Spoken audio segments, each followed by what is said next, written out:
তোমার বৌমাকে একজন মহিলা কিডন্যাপ করে নিয়েছে। মহিলা কিডন্যাপার? তাহলে ঠিক আছে। তুমি তুমি কথা বলো। নমস্কার, আমি ইউটিউব বিখ্যাত শাশুড়ি বলছি।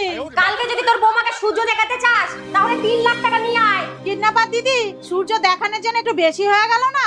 একটা কাজ করো, 5,000 টাকা নাও আর বৌমাকে চাঁদ দেখিয়ে দাও। আমাদের 3 লাখই লাগবে। দুটো আইফোন কিনতে হবে। মানে? মানে 3 লাখ না দিলে তোর বৌমাকে ঝুলিয়ে দেব।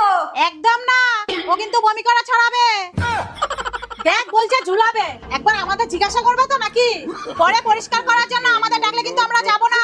আচ্ছা 2 লাখ তো দিয়ে দাও। কিডন্যাপার দিদি, 2 লাখ কেন, 2 টাকাও দেব না। তোমাদের আইফোন কেনা হবে না, তোমরা আগে এসে রান্না বসাও।